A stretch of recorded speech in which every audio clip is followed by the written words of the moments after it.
tertúlia. Minha gente, boa tarde aí para todos. Hoje nós temos aqui a vocação frustrada, que está dentro da autoproexologia. E o nós está aí, representando a Apex, para ver se a gente olha bem o que vocês vão falar, porque está de olho e de ouvido.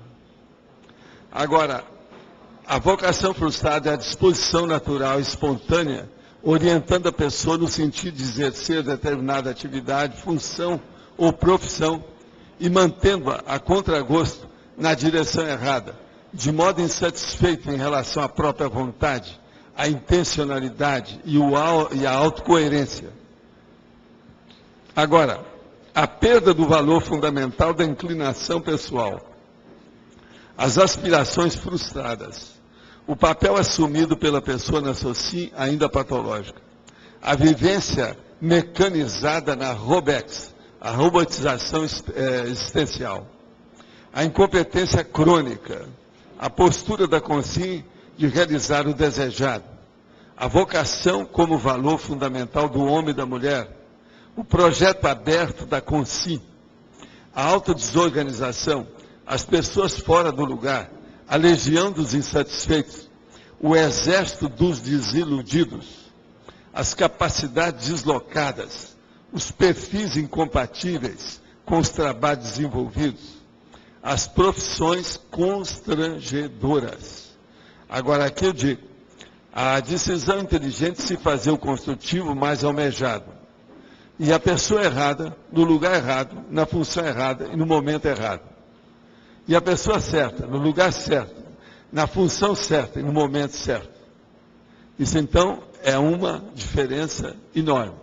Agora, tudo que nós estamos falando diz respeito à inclinação, o pendor, a autopredisposição, a autopropensão, a aptidão, a índole, a tendência, o gosto.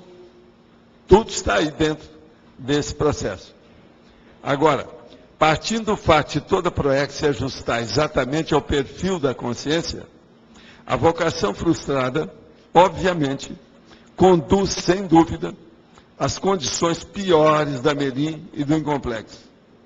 Você ainda se vitimiza com o conflito primário da vocação frustrada? Você sabe casar o próprio trabalho com o lazer? Agora, quer dizer que esse verbete tem 36 logias e tem 8 máximos. Se a Rosa quiser fazer alguma coisa, ela pode fazer alguma coisa na holoteca, por exemplo, acrescentar alguma coisinha. E vamos ver o que é que vocês fazem de revisão. Lá nos originais, nós já passamos a tecnologia para a tecnologia e o código pessoal aqui para o codigologia, que são outras sessões que nós estamos trabalhando. Nós estamos trabalhando atualmente com 69 sessões já. De modo que o caminho é por aí. Agora, eu tenho aqui uma pergunta só de hoje, que hoje não se faz pergunta direta, sobrou uma aqui. Tenho insights para escrita durante a madrugada e, às vezes, dificuldade de conciliar esses insights com os afazeres da manhã, já que fiquei acordado à noite. Devo obedecer esse horário natural de insights? Olha, o que eu vejo é o seguinte, se você puder conciliar seus horários para trabalhar de madrugada, você vai render muito mais. Mas, para isso, é necessário ter mais disciplina, examinar sua auto-organização, ver se você concilia tudo sem deixar nenhum rastro negativo, examinar, por exemplo, se não está desfalcando alguma coisa que você está deixando de lado ou para trás. Mas agora, se puder conciliar isso, é bom.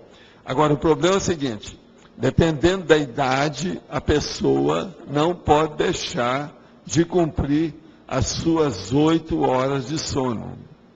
E para deixar 1 hora, para passar para 7 horas por dia, a pessoa deve demorar 1 a 2 anos para ver como é que faz isso. Não se pode brincar com carga horária de sono.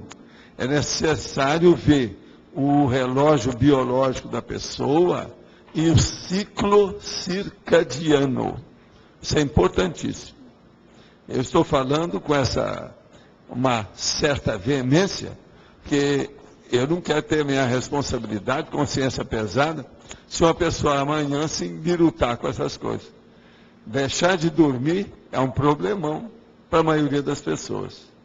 Há problemas de depressão, há problemas de alteração de concentração mental, a pessoa fica andando nas nuvens, às vezes ela dorme em pé até andando. Tudo isso é possível. Existe às vezes um tipo de sonolência que a pessoa fica mecanizada, automático. Ela está em pé, andando e está dormindo. Ela está ausente da situação. Então isso tudo é perigoso. A pessoa não pode deixar de uma hora para outra.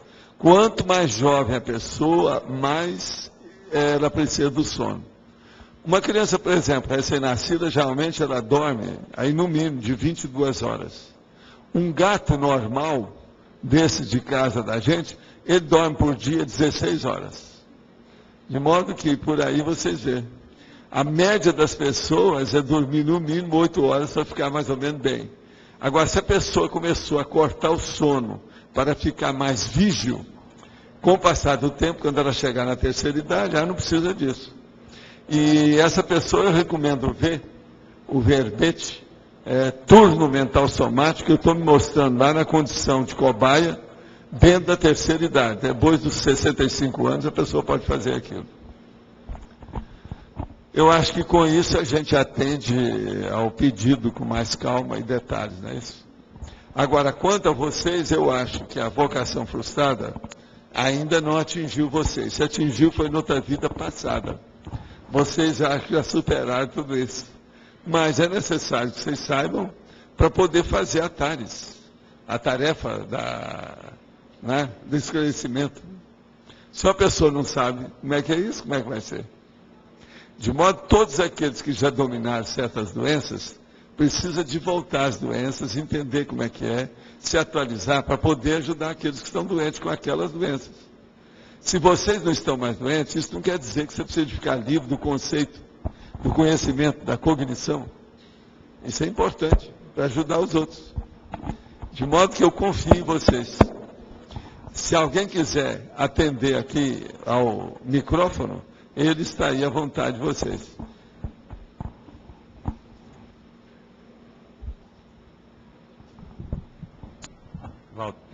Qual que é a principal causa da vocação frustrada? Uma vez que a pessoa está frustrada, por que ela não modifica? A principal causa, quase sempre, é precipitação. É a pessoa que não parou para pensar, para fazer a junção das suas tendências com as oportunidades que aparecem à sua frente. Tem pessoa que é o seguinte, apareceu um ensejo, ela não raciocina, ela pega, ela não quer perder. Entende? Aquela, não quer deixar passar batido. E às vezes ela pega o bonde andando e o bonde vai para outro lugar, não é para o destino que ela precisava de ir. De modo que nós temos que ponderar as oportunidades que aparecem. Agora, outra coisa. Um percentual muito pequeno existe, mas ele existe, de consciências perturbadoras que facilitam a vida da pessoa para ela desviar. Tem muito disso. Então é aquele negócio do dinheiro fácil, o caminho mais fácil. E a pessoa empurra com a barriga. De modo que a gente tem que pensar nisso. Agora, uma outra coisa que a gente tem que ponderar muito. Tudo isso pode ser renovado com o tempo.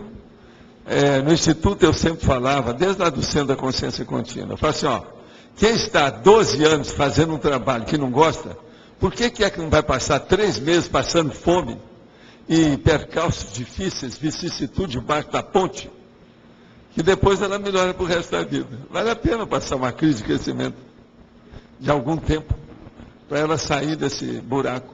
Porque às vezes para sair de uma condição dessa, a pessoa tem que se sacrificar. Ela tem que pagar um pedágio, né? Isso tem preço. Então é aquilo que eu falava, vai morar debaixo do viaduto, fica uma temporada lá, vale muito mais a pena morar 3 meses debaixo do viaduto, que passar 50 anos insatisfeito. O que vocês acham? É uma lógica danada, baseada nos fatos dos males, o menor. Agora, teve gente que deixou a vida assim, não foi viver nem no banco da praça, nem debaixo do viaduto, mas mudou fez sacrifício durante algum tempo e superou o processo todo. Agora, tem aquele caso também, por exemplo, pressão familiar, né, de seguir uma Pois é, mas isso carreira, aí já é porque a pessoa já não tem mesmo, ela desou. personalidade Uma frágil. pessoa que tem uma personalidade definida, ela não vai no bico de qualquer um, né? E outra coisa, a família é muito boa para a pessoa ponderar, que ela vê todos os exemplos, bons e maus, dentro daquela área que todo mundo já conhece. Agora, Então, ela tem uma vitrina para examinar dentro de casa. São as cobaias que ela tem para examinar. Lar é uma vitrina. Tá certo? Vitrine. Você está enxergando tudo, transparente. A gente vê tudo lá dentro. Então, dentro daquela área, a pessoa já vê tudo, ela tem exemplos. agora, Paulo, no seu caso, você sempre disse que foi fazer a parte de odontologia porque o seu pai queria. Foi. Depois, mais ou menos depois nós fomos fazer uma empresa, porque me pediram, que É. era para acabar com as coisas, eles pensaram para melhorar. na frente. Mas aquilo demorou demais. Mas que eu queria Porque não saber dava assim, para ó, fazer bem feito. A gente calculou que talvez uns 6, 8 anos. O negócio demorou 12. Mas só para entender, até que ponto você realmente deve fazer como você fez para atender É quando a solicitação? quando a pessoa tem tempo para isso. No meu caso, eu vi o processo das gerações, né? Eu tinha que esperar mais um pouco para entrosar. Eu me adiantei muito dentro do processo meu. Eu fiquei um pouco avançadinho, entende? Não. E olha que mesmo assim, eu cheguei atrasado uns 10 anos, né? Não, mas no caso da odontologia, que você foi fazer... porque seu Não, a pai odontologia, aquilo lá, de qualquer maneira, ia me ajudar muito. Pelo seguinte, o Brasil tem a medicina separada da odontologia. Nos Estados Unidos, tudo isso é uma coisa só. A odontologia é apenas uma especialidade da medicina. Então, quando você faz os dois cursos, você estuda muito mais. Isso é muito importante. Você tem uma visão muito maior. Por exemplo, uma opção de cor da cabeça, fisiologia, estudei Você 2 já vezes. possui. São professores diferentes, o objetivo é outro. Você tem uma visão de conjunto Não, tudo extraordinária. bem, você Eu, tirou- se pudesse, gente, eu vou contar para vocês, eu não sairia da escola. Eu ia sempre arranjar mais algum curso para ver. Ou se não, fazer aquele curso que eu já fiz. Se os professores mudassem, eu ia lá para ver como é que era. Eu assisti, agora eu vou confessar uma coisa que eu nunca falei aqui. Eu assisti um monte de aula de curso superior que não era do meu curso. Eu assisti aula de direito, eu assisti aula de economia, eu assisti aula de engenharia. Porque eu trabalhava lá, eu dava uma desculpa qualquer, eu estou aqui com a chave, por causa do laboratório, então ficava lá. Se deixasse minha conta, eu estava o dia inteiro estudando. Gente, a coisa melhor que tem é você chegar com uma pessoa que ela já leu para você, ela já estudou para você, ela já concluiu para você, que é o que eu tento fazer aqui para vocês. síntese. Então, veja, você pega, já sabe tudo, filé mignon já mastigado. Esse negócio de professor é uma bênção. Eu não estou falando que eu sou esse professor, eu faço vapor danado, mas não dou conta. Porque os meus assuntos são muito difíceis. Não tem nada na Conscienciologia que seja fácil. Tudo é difícil. E tudo cria problema, tudo levanta poeira, tudo é no contrapelo. Então, é um senhor problema.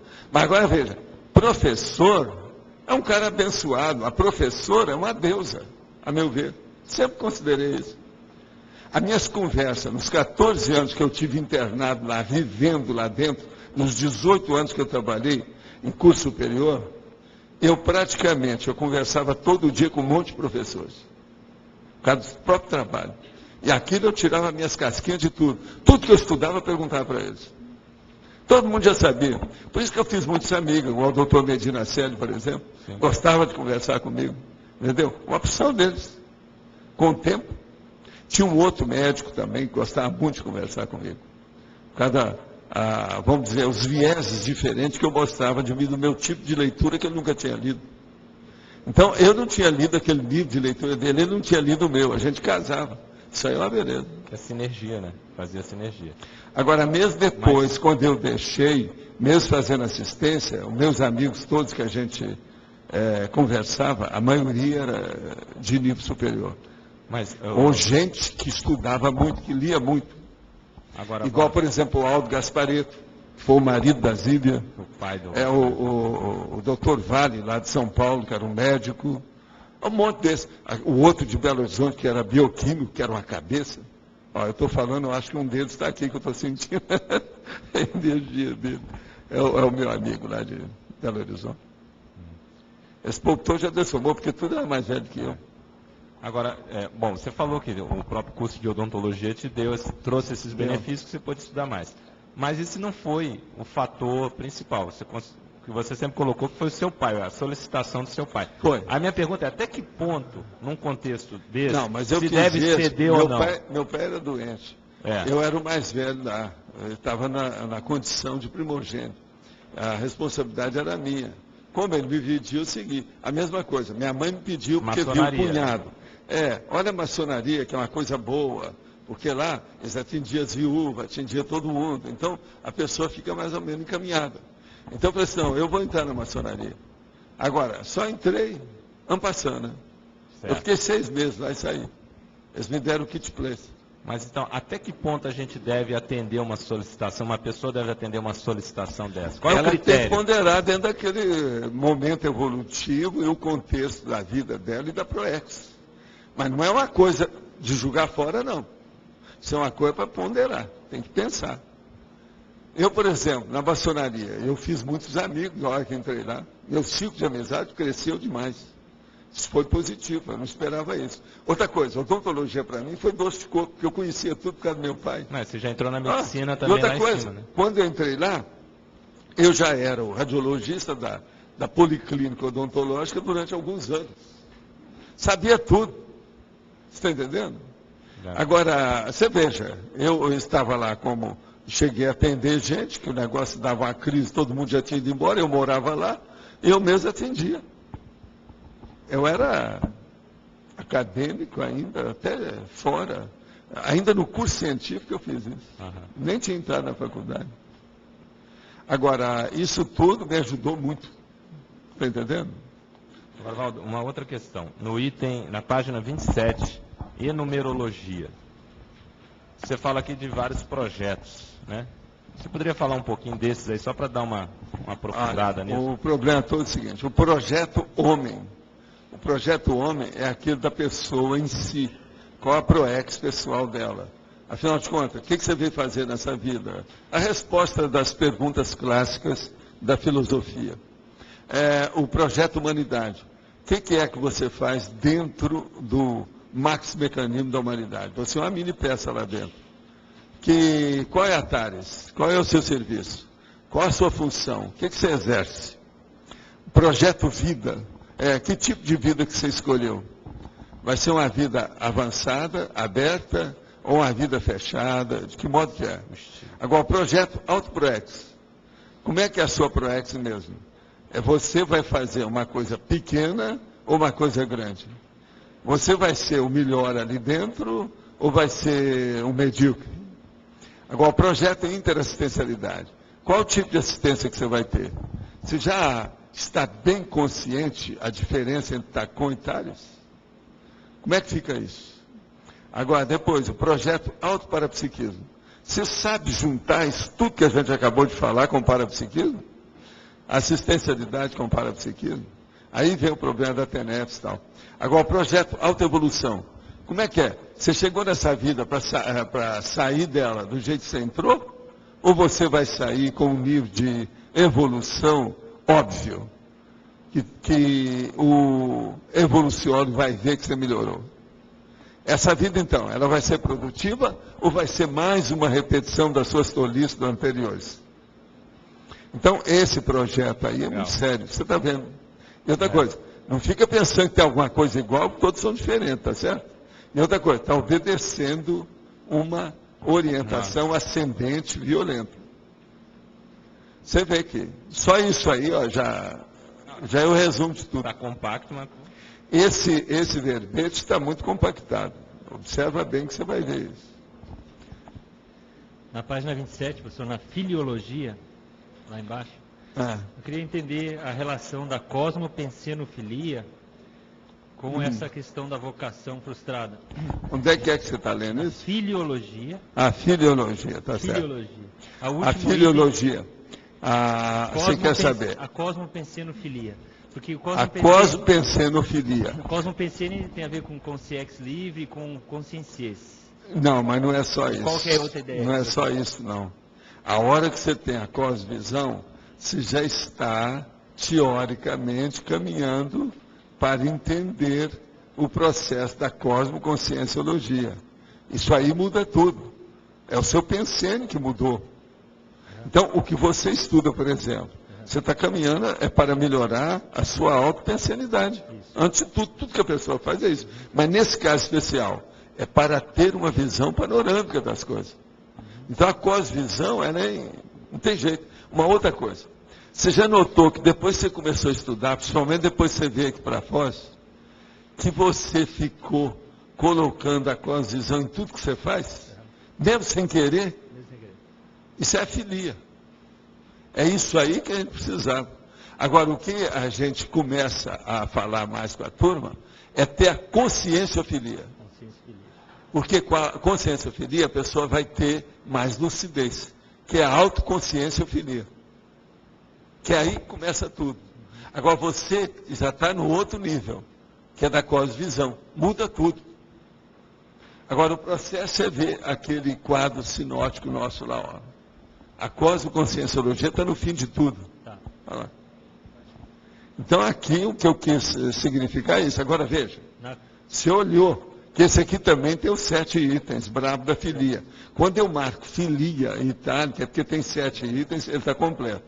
Então, veja. Racionofilia, criticofilia, neofilia, evoluciofilia, decidofilia, ressexofilia. Observa a ordem disso. Isso aqui não é fácil. Agora, você vê a parte prática da coisa. Tudo aí dentro. O processo da neofilia, evolúcia, a decisão. Agora, você vê, tem sua lógica, né? Esse aqui, até um certo ponto também, é a síntese que eu estava falando aí, que eu falei com o Lodge. Você está vendo que esse verbete está dando lambuja. Está dando lambuja. Está dando bônus. É. Vocês merecem muitos bônus. Se pudesse, eu daria bônus a cada minuto para todo mundo aqui. Osvaldo, na página 27, na principiologia, sim, eu queria entender melhor o princípio da contradição. O princípio da contradição, aí que dê a Rosa. Fala lá, Rosa. Vamos ver. O Heidelberg, vamos ver. Fala. Faz favor.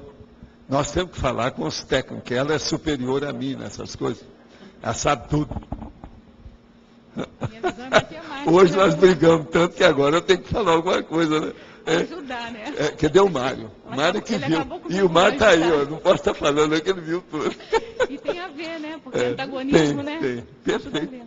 Vamos ver se eu aprendi. Ela e eu estamos estudando antagonismo hoje. Então, foi preciso colocá-la no lugar a respeito da listagem.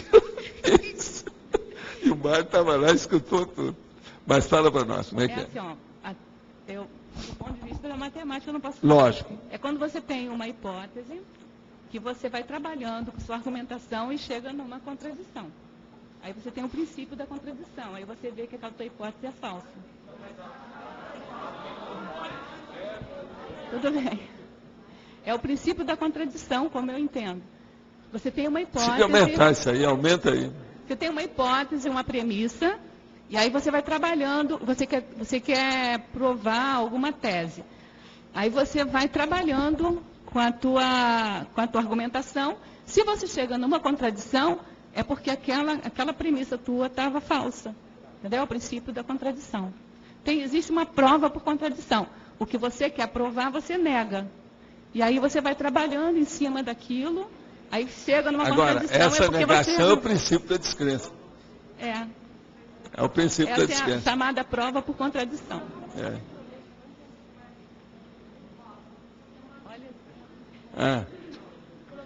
Mas é que no direito não funciona bem assim. Porque na hora que você vai fazer a contradição, nem sempre aquilo que vem depois é o correto. Às vezes a primeira hipótese pode estar correta, pode estar certa. Então você contradita e aí no final você vai ter um resultado.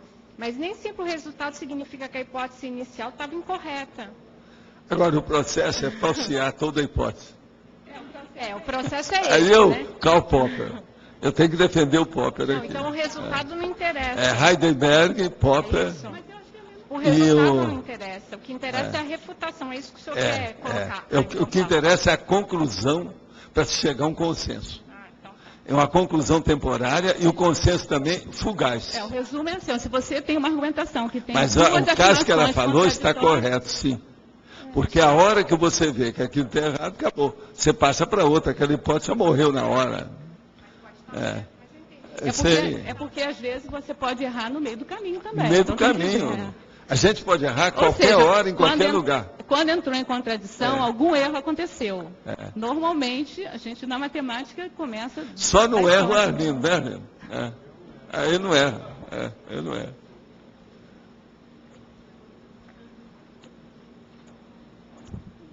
Volta aqui na fatologia, na 10ª linha. Sim. A complexidade da consciência poliédrica. Em relação à vocação, você poderia explicar isso? O processo é o seguinte, a pessoa tem uma vocação. Agora, o que é que eu falo aqui que o povo é? Tem uma coisa que eu falo. O que é que eu costumo falar, Kátia? Que todo mundo aqui é polivalente, olha lá. A hora que é o polivalente, a situação é polivalente, a pessoa não sabe. Afinal de contas, qual é a minha vocação? E eu tenho umas 10. Aí eu falo assim, e a vovozinha, vai bem? Por quê? Ela não examinou entre as 10 que ela tem, qual que é a top. Então esse processo aí, a complexidade da consciência poliédrica, ela tem que ser vista por aí. Não tem lógica isso para você? Eu ia perguntar que isso significa várias vocações. Várias vocações, é versatilidade. Agora, mas veja, aquela vocação seria básica, uma básica. A vocação básica não tem jeito. Agora eu pergunto, você acha que eu sou uma consciência poliédrica? Você é, lógico. Agora, qual é a minha vocação real? A assistência, sei lá. Até um certo ponto. O que vocês acham? Você que é a minha orientadora evolutiva, evoluciologia, sim. O que você acha que é a minha vocação principal? Evoluciologia, sim, também. Evoluciologia. O que você acha? Eu acho que é alguma coisa de pesquisa, estudo.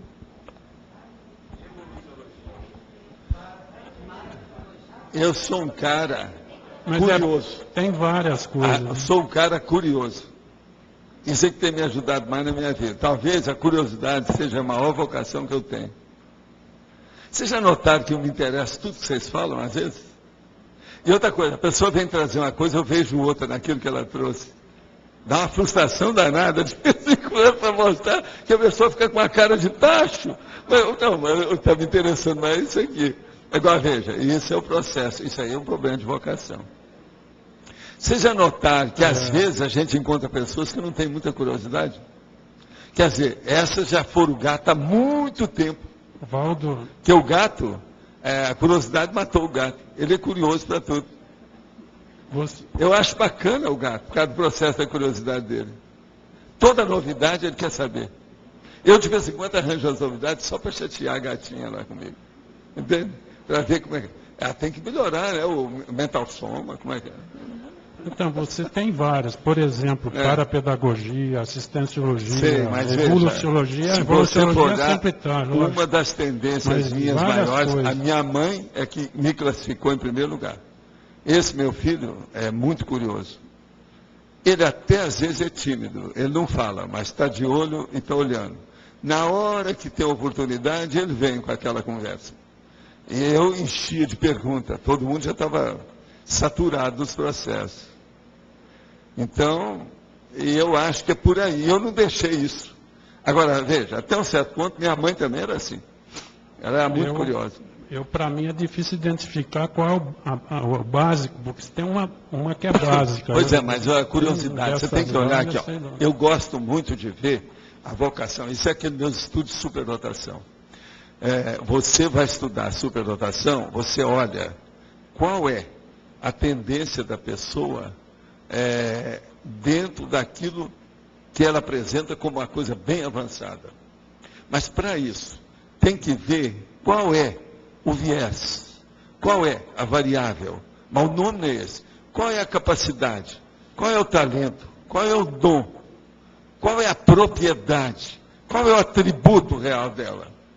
Agora, então, você coloca esse atributo bem chãos. A curiosidade é uma das coisas bem chãos, é ou não é? Então, você está bem na nascente da sua realidade. Você entendeu isso ou não? Então, por exemplo, com a curiosidade, isso tudo que eles falaram, ó, é a pesquisa. A pesquisa vem depois da curiosidade. O que vocês acham? Está certo? Não tem lógica? Pesquisa. Aí, o outro falou lá, da aula. Isso vem depois da curiosidade. Vem depois. Por exemplo, uma pessoa que quer ser professor, se ela não for curiosa, se ela se saturar com aquilo que ela pesquisa, ela não vai dar aula. Ela não vai se interessar, não vai ter motivação para estar repetindo os assuntos. Agora, então, conclusão. Uma pessoa bem curiosa, ela tem capacidade de repetir as coisas com tranquilidade. E outra coisa, sem se encher, sem ficar saturada. Aí vocês viram, assim, o Valdo tem a paciência. Mas isso é derivado também da curiosidade. Então, conclusão. Evolução, que vocês falaram. Evolução, gente, é ser curioso com a realidade do cosmos. Tudo que tem. Mas isso é evoluir. Quanto mais curiosidade você tem, mais você vai aprender e saber o que se passa em torno de você. A básica seria essa curiosidade. Então. Não, eu estou só falando que isso foi a minha mãe. Eu lembro do negócio meu da minha infância. Agora, nos Estados Unidos, quando me analisaram, me deram até lá uns negócios, eu tive que brigar com eles, porque eles não admitiram que eu era assim, não pode, um cara desse que saiu lá do Brasil e tal. Então eu tive que fazer uma briga boa, né? Alto nível de refutação. Eles achavam que o meu caso mais é que eu era crazy. E era o crazy devido ao processo de parapsiquismo. Então, eles quiseram me chamar que eu era um gênio. Que eles achavam que todo gênio é doido. E todo doido, quando ele é bem doido, lá na frente, ele é genial. Valdo, é assim que eles pensam. Eu poderia Agora achar... veja, tem gente que pensa desse jeito. Esse cara lá, o nosso amigo lá, do livro lá da genialidade, está falando essas coisas todas. Agora veja, eu achei que não era nada disso. Eu falei com eles nada disso. Agora o que se passa? Quais foram meus argumentos? Eu comecei a ver os detalhes de cada um dos cientistas que estavam na minha frente, que eles nunca tinham visto. Eu falei assim, ó, eu vou mostrar para vocês que não é. Aí o cara falou, bolas, mas como é que ele viu isso? Aí já não é mais parapsiquismo. Então ficou aquela interrogação no ar a meu respeito. Eu dei uma banana para eles, não quis saber de mais nada. Agora eles quiseram me examinar, entendeu? Porque tinha até gente gastando dinheiro comigo, porque pagava as pesquisas, certas viagens, né? Era um negócio mais particular. Eu posso achar, por exemplo, que a pesquisa parapsíquica seria a base, mas não tenho certeza, lógico. Talvez seja uma... A pesquisa, ela ajuda, ela amplia isso. Mas o processo da curiosidade, você não perdeu. Eu não perdi. Eu acho que até o serenão, ele tem curiosidade.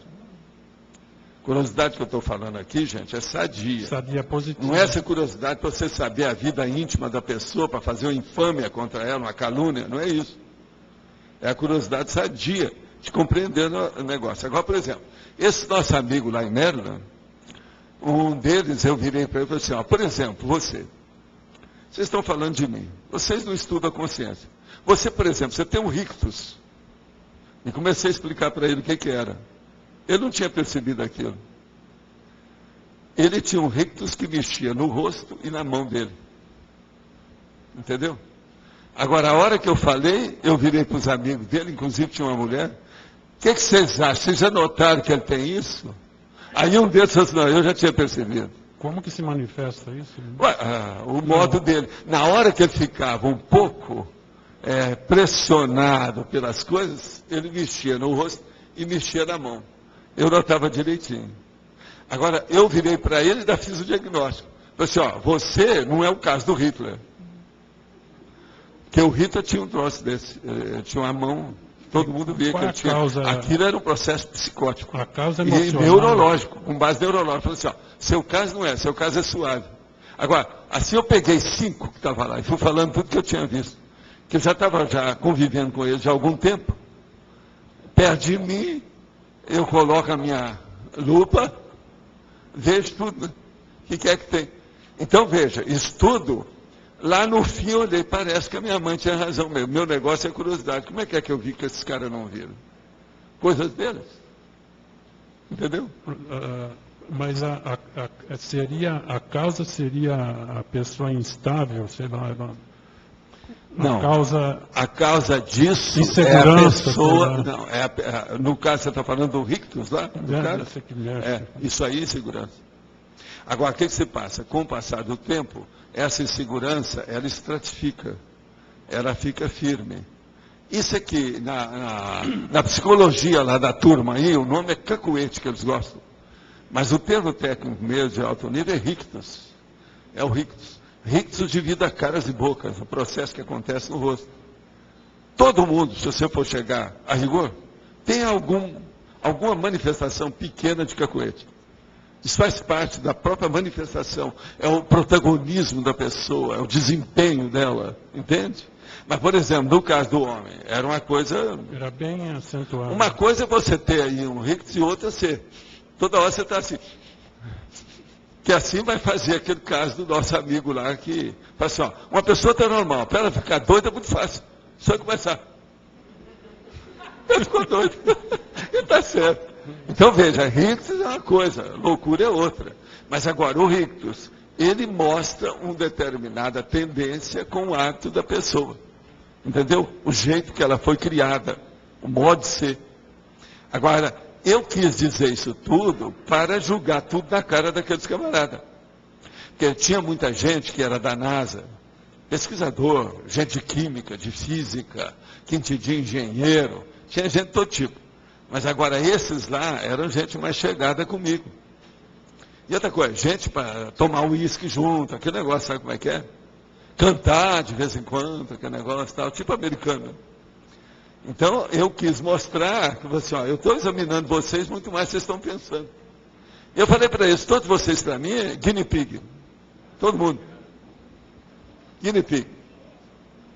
Eu sou para vocês, eles me chamavam de Brazilian Crazy.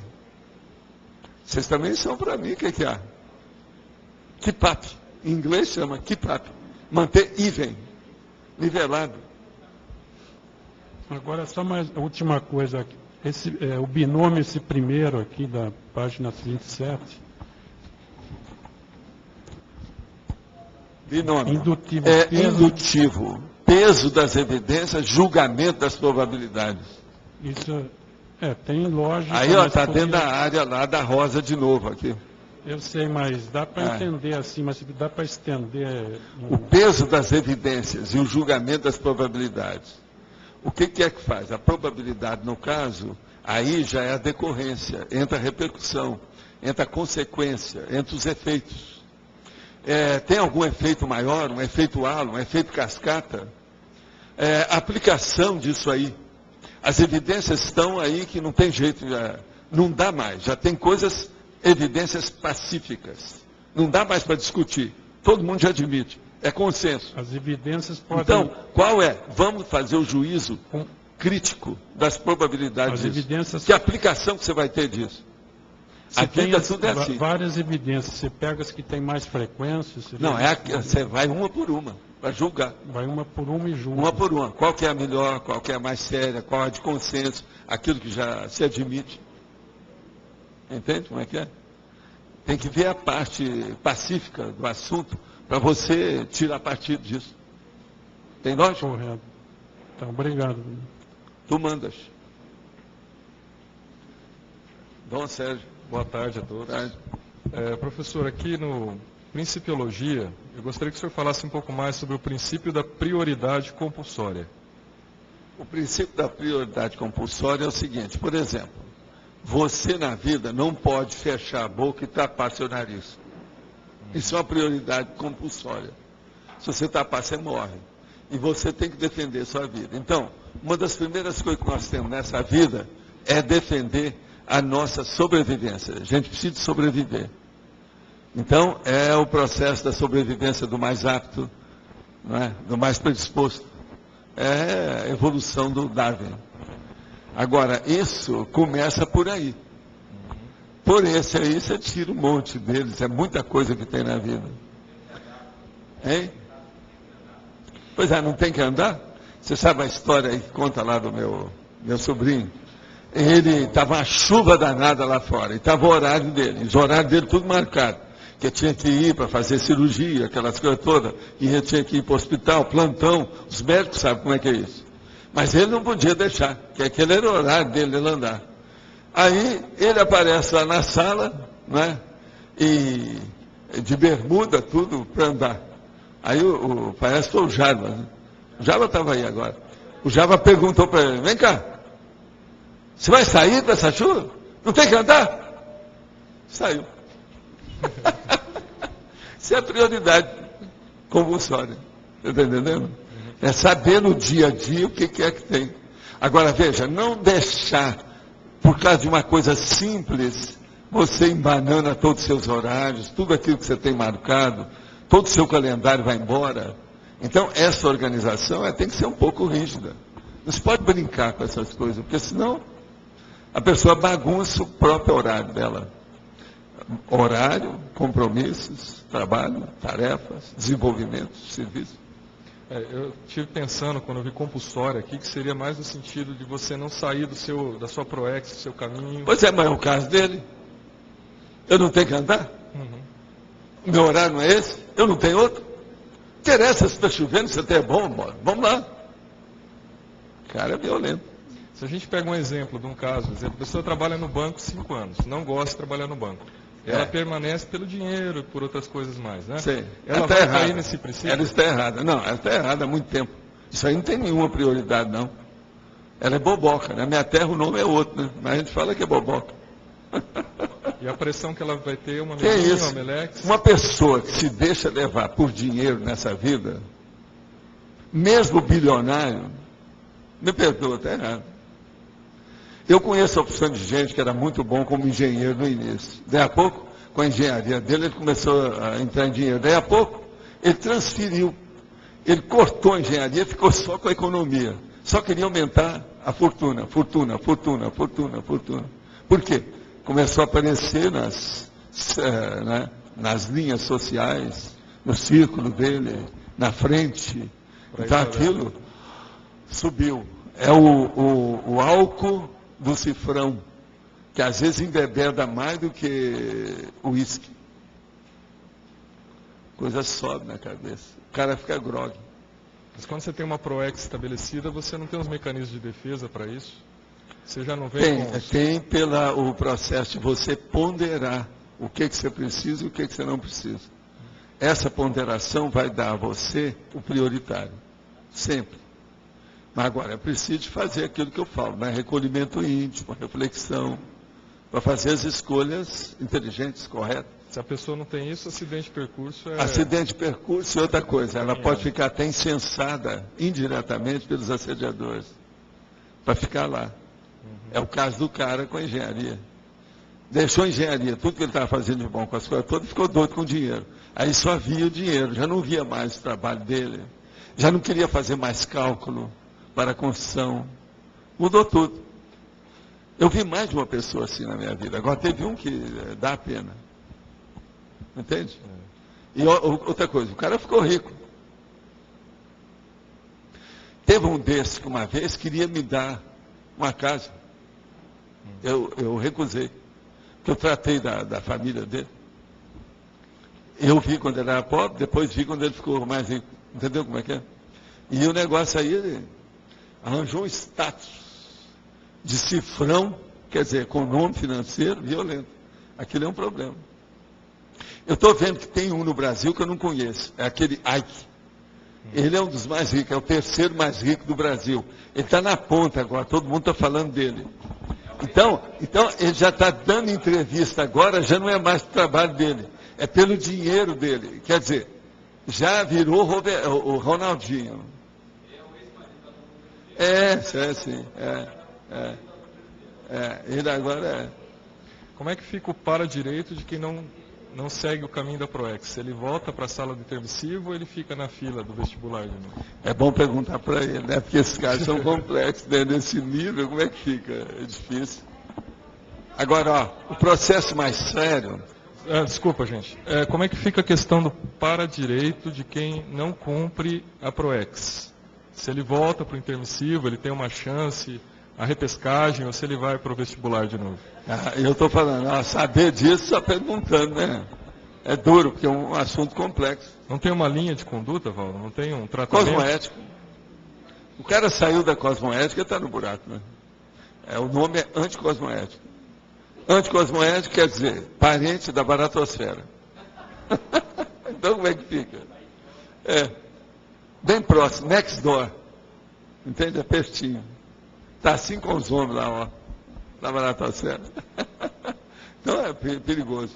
Uma outra coisa. Você falou em para-direito, tá certo? Uhum. É o top. Se é o top, a pessoa saiu dos mega amparadores e foi para o mega assediador. Então, quanto mais alto, mais bonito é o tombo. Sim. Isso aí é difícil, tem que estudar. Por isso estou falando, é complexo. É difícil sacar qualquer coisa nesse sentido, você não acha? Agora, veja. Tem os pecadilhos da mocidade. Então tem, falando agora em direito, em jurisprudência, a atenuante e agravante, tá certo? Certo. Você até agora não fez nenhuma besteira muito grande. Você tem atenuante. Tem certeza disso? Estou aqui, pelo menos. Então, pelo menos, a situação está aí, você está na ponta. Agora, tudo é um processo de experiência, né? Mas agora, eu acho que no seu caso, já chegou a hora, né?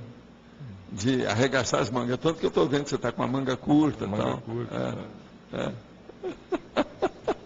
Uma última coisa, com relação à defesa energética, quando a gente pensa em aura, expandir a aura aumenta a defesa energética? Como é que funciona isso? É uma visualização? Você mantém o processo? Não, é trabalhar bastante com EV primeiro e depois exteriorização de energia. Agora, o ideal, do jeito que nós temos hoje, é a TENEPS, né? A TENEPS, ela regra a vida da pessoa, porque o processo é diário. Isso melhora muito a pessoa. Pouco tempo. Porque ontem você falou em montar campo, né? E eu fiquei o dia todo tentando montar campo. E eu percebi que aumenta um pouco a defesa energética essa tentativa de montar. Total, opa, que isso. E outra coisa, você vai ter também, não é defesa, amparo de função. Você vai ter muito mais amparador perto de você. Você já pensou? É uma minoria que mexe com isso na Terra, com 6 bilhões e 300 milhões de pessoas. Uma pessoa que começa a montar campo, mexer muito no estado vibracional, tudo isso, gente, a minoria minúscula, da micro-minoria. Os amparadores estão aí, gente. Isso é uma aves rara. Pedra, como é que é lá o negócio? A pedra negra. Então vocês aí, ó, que praticam a TENEPS seriamente, vocês são as pedras negras. Isso é o máximo. Coisa rara, aves rara. Fora de série. Eu acho que aumenta o bem-estar e entra naquele ciclo da euforia. Não, o processo, assim, no início, tudo isso tem. Mas com o passar do tempo, a pessoa supera, né? Mas isso aí tem, sim. Dá euforia, às vezes. Agora, veja. Campo também, aí é que vem o negócio da curiosidade que eu estava falando. Olha bem como é que instala o campo e o que acontece com o campo e o tipo de campo que você está instalando.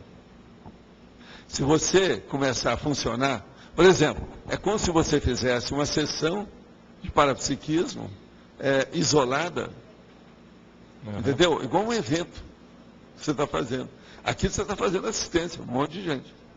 Agora, eu recomendo que o povo que faça isso, só faça quem já mexa bem com o estado vibracional.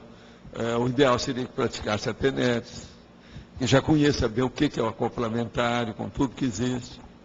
Para a pessoa não ter assédio, né? Muito sério. Quer dizer, tem que ser uma pessoa que saiba fazer desassimilação simpática. Não tem lógica isso? É você? Mas se a pessoa já tem assédio também, tem alguma contraindicação? A pessoa já percebe os assédios? Não, depende dela. Eu vou perguntar para ela. O que você pretende? Qual que é? O que a pessoa pretende? O que ela quer? Teria que estudar isso. Ok, obrigado.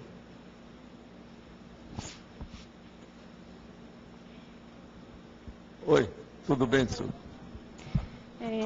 Professor Waldo, eu estou estudando sobre autismo, né, e abertismo, e aí eu gostaria de perguntar aqui dentro da antagonismologia. Sim. Antagonismo, vocação universalista e vocação monacal. A vocação universalista é aquela pessoa que já saiu do processo faccioso e sectário. Ela já não olha mais etnia, ela não olha qual que é apenas a profissão dela, ela não olha apenas o ciclo de relações dela, ela já começa a ter uma cosmovisão do seu contato com a humanidade. Agora, a monacal, ela é tipo monge, ela se fecha em copas, ela fica sectária, ela fica facciosa, ela cria um partido dela. Então, você vê bem o que é o monacal. Monacal é aquela freira, por exemplo, que entra numa cela e fica dentro da cela dela, fechada. Então, eles acham que ela está trabalhando muito, que está rezando em favor do mundo, tal. É a esposa de Cristo, como eles chamam. Isso aqui é o monacal. Agora veja, isso não é o ideal. O ideal mesmo é o processo da abertura da consciência. Agora, eu mesmo chamo aqui, autismologia, que é o estudo da vocação monacal.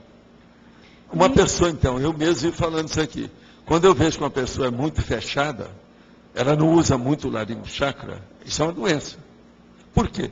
Nós temos que evoluir com companhias. Se a pessoa não conversa com os outros, que companhia que ela vai ter? Ela não vai cultivar amizade, não vai ter nada. Então, por exemplo, aquilo que nós estávamos falando aí do processo da informática. A informática está criando um monte de gente autista. Tem que dar um jeito nisso, que isso aí vira o deprê. É a depressão. Entende? Mas então como que a pessoa começa a adquirir essa vocação universal?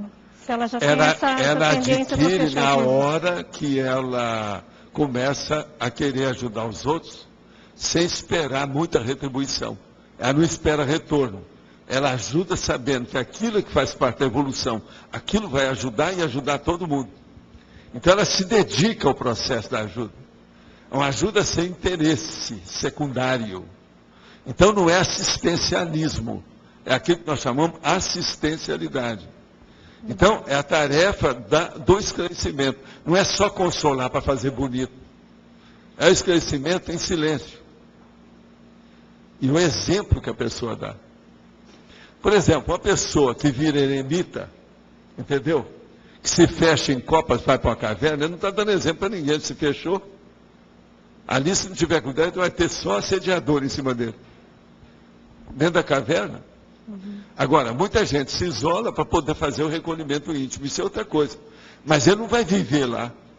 Esse recolhimento íntimo que eu vivo falando aqui, não é a pessoa passar dia e noite recolhida. Você chega lá na casa dela e fala assim, não, ele está recolhido. Qualquer hora do dia. Não, isso aí não é. Isso aí é autismo. Isso é outra coisa. Isso é depressão. Entendeu a diferença da vocação monacal? Sim. Então, monacal é justamente o processo dos seminários religiosos, das iniciações. Isso havia na época da Grécia, muito antes do processo de cristianismo, tudo isso. Já existia o processo da pessoa se fechar em copas. O nome é fechar em copas. Ela cria uma torre de marfim para, entende, a condição dela. Então, ela se sente melhor do que os outros. Ela é diferente, entendeu? Agora, nós não podemos ser assim, a gente tem que viver com os outros. A vida é desse jeito. Tem lógica isso para você? Tem. Obrigada. É, mano.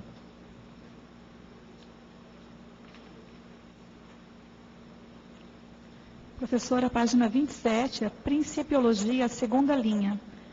O princípio da adaptabilidade da consciência.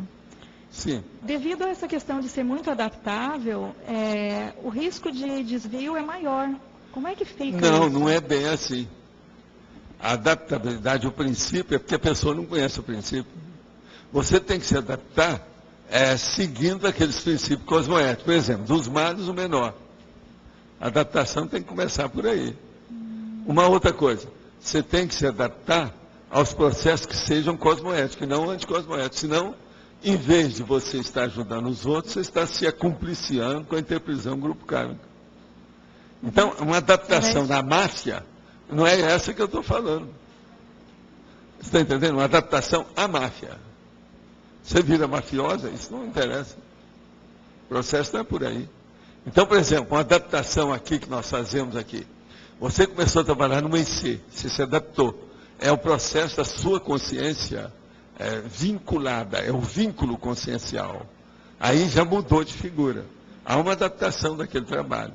Por exemplo, uma adaptação dentro do seu grupo evolutivo, o grupo Karma. Uma Max Proex, por exemplo, lá. Essa que é a adaptação que nós falamos. Então, uma adaptação profissional em favor de todos. A situação é outra. Eu não sei se está mais ou menos claro nesse nível que eu estou falando para você. Porque essa outra abordagem que eu estava tendo, ela impacta lá na última linha, no princípio espúrio do autocomodismo. Porque se a pessoa vai se adaptando a essas situações anticosmoéticas, ela vai para esse autocomodismo. Pois o autocomodismo já é outra coisa, né? Isso aí é o ruim da história toda. É a adaptabilidade. E é o caminho da Melim. É a pessoa, é o Melim. Tá. Ela vai chegar na melancolia intrafísica, inevitavelmente.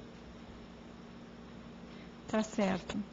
Professor, uma outra pergunta com relação à questão de jovem que está, adolescente, que está no caminho de decidir de proexis. Ou seja, na verdade, decidir profissão ainda. Só que tem uma relação bastante forte. Como é que a gente pode estar auxiliando? Veja qual é o temperamento da pessoa e qual é a linha de conhecimento que se adapta melhor para aquele temperamento. Aí você vai errar menos. Porque a pessoa, às vezes, ela quer, devido ao incentivo das companhias, da mesma idade, a situação que está ali, às vezes a vocação do pai, ou a vocação de outra pessoa que ele conhece. Isso tudo é bobagem. A gente tem que seguir aquilo que a pessoa tem vocação, e fazer aquilo que a pessoa gosta. Nós não viemos à vida humana para sofrer. Quem gosta de fazer o povo sofrer é religião. Entende? Que é para tirar partido, para fazer lavagem cerebral. Nós não. Eu sempre falei, a conscienciologia veio para libertar as pessoas. Ela é difícil, ela cria problema, mas ela dá muita alegria para quem começa a entender. Porque pacifica o íntimo da pessoa. Acalma. Há uma calmia harmonizada dentro da pessoa. Isso muda de figura. É outra condição. Então, quem vem aqui para sofrer, não deve ficar com a gente. Aqui não é lugar de sofrimento. Tanto nós estamos sempre bom humor, fazendo piada a respeito de tudo. O nosso trabalho, por exemplo, aqui pedagógico, é tudo na base quase que da pilhéria, às vezes. Não é? É da anedota. Isso faz parte do serviço. Tem que ser de bom humor. A vida com bom humor, mesmo assim, ainda acontece acidente de percurso todo dia. Já pensou com mau humor? Porque eu tenho um filho adolescente e ele está nessa indecisão. Olha bem a tendência que ele tem e vê se ele se adapta. Olha aquela linha de conhecimento que é a cara dele. É assim que o povo fala. Não, essa é a sua cara. Agora, a dificuldade, a preocupação maior dele é falar, não, eu gosto disso, mas isso não dá dinheiro. Então, agora vocês têm que ver o programa de dinheiro, tem que ver. Dinheiro, quem faz é a pessoa, não é a profissão. Você pode colocar a melhor pessoa naquela profissão mais adequada. Se ele não tem nenhuma noção de economia, ele está no buraco, ele nunca vai arranjar dinheiro, coisa nenhuma. Ele vai esbanjar. Ele vai ser um estroina, mas ele não vai. Ele vai jogar tudo fora, vai desperdiçar tudo. Problema, então, para ele, você tem que explicar para ele sobre economia. Mostrar para ele o que é ser large. Esse é o caminho. Obrigada. Então, André, o que tu mandas? Bom, então vamos para a frase enfática. Tá. E é bem interessante que, em suma, o que me chamou a atenção foi a questão da Melim e da Incomplex, com relação aí ao processo da Proex, né? E a vocação, o processo de frustração. Frustrada. Pelo seguinte, Uma pessoa que vem executar a PROEX, vamos ouvir lá depois o Loja, ele não pode nunca ficar frustrado com aquilo que ele faz. Por quê? Não existe PROEX que foi escolhida diferente da vocação, da índole e da capacidade pessoal, a autocompetência daquela pessoa.